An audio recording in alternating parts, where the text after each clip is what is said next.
Halo, perkenalkan nama saya Sarah Saskia dari kelompok 11. Yuk simak pembahasan tentang penyusunan dan penyajian laporan keuangan Bank Syariah. Baik, sebelumnya perkenalkan nama saya Muhammad Sofwan Haidar dengan NIM akhir 19. Saya akan menjelaskan apa itu laporan keuangan. Laporan keuangan merupakan sarana utama untuk mengkomunikasikan informasi keuangan kepada pihak luar. Dalam Bank Syariah, laporan ini juga menjadi alat pertanggungjawaban kepada pemilik dana dan Allah Subhanahu wa taala karena harus bebas dari riba dan unsur haram. Saya Siti Syarifah Dwiagnia dengan NIM akhir 16. Tujuan dan pengguna laporan. Tujuan utama laporan keuangan adalah untuk memberikan informasi mengenai posisi keuangan, kinerja, dan perubahan posisi keuangan suatu entitas. Informasi ini penting untuk berbagai pihak seperti investor, pengawas, nasabah, pemerintah, dan masyarakat luas. Karakteristik transaksi syariah. Transaksi dalam bank syariah harus memenuhi prinsip saling ridho. Objek yang halal dan baik, bebas riba, dan uang hanya sebagai alat tukar. Ini yang membuat pencatatan dan pelaporan harus sangat hati-hati. Selanjutnya, komponen laporan keuangan Bank Syariah. Yang pertama, laporan posisi keuangan atau neraca.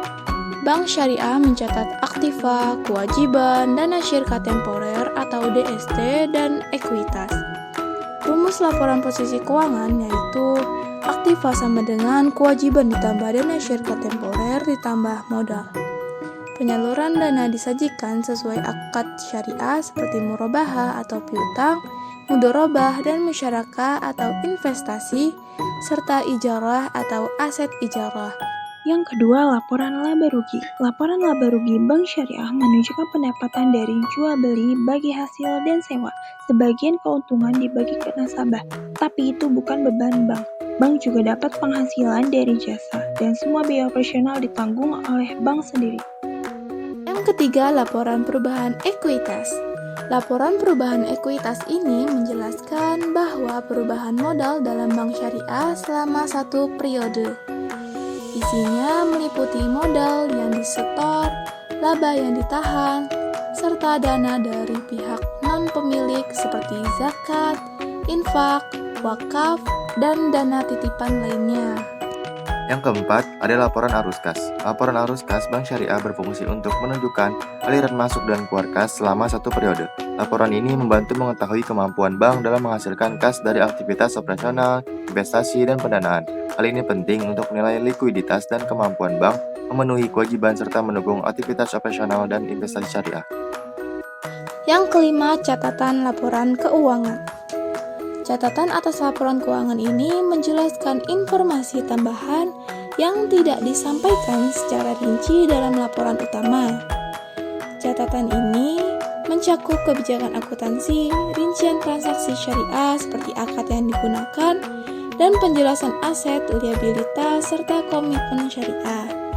Tujuannya memberi pemahaman yang utuh, transparan, dan sesuai prinsip syariah bagi pengguna laporan. Yang keenam, laporan perubahan dana investasi terikat yang menunjukkan keluar masuknya dana investasi yang dikelola oleh bank syariah karena bank hanya sebagai pengelola.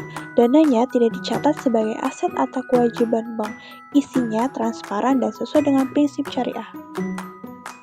Yang ketujuh adalah laporan sumber dan penggunaan dana zakat. Laporan sumber dan penggunaan dana zakat mencatat asal dan penyaluran dana zakat yang dikelola Bank Syariah. Dana hanya digunakan untuk mustahik sesuai ketentuan syariah dan tidak boleh dipakai untuk menutup kerugian. Laporan ini mencakup saldo awal, penerimaan, penyaluran, dan saldo akhir dana zakat. Laporan sumber dan penggunaan dana kebajikan mencatat penerimaan dan penyaluran dana sosial non-zakat, seperti infak, sedekah, dan denda syariah. Dana ini hanya digunakan untuk kegiatan sosial, bukan untuk keuntungan bank, dan disajikan secara transparan sesuai prinsip syariah. Selanjutnya, prinsip kualitas laporan syariah. Laporan keuangan yang baik itu, yang pertama harus relevan, yang kedua andal, yang ketiga konsisten, yang keempat bisa dibandingkan, dan yang terakhir mudah dipahami. Jadi, menyusun laporan keuangan di bank syariah bukan hanya tugas akuntansi, tapi itu juga sebagai ibadah. Karena di situ ada amanah, transparansi, dan nilai-nilai Islam yang harus dijaga. Terima kasih yang sudah menonton.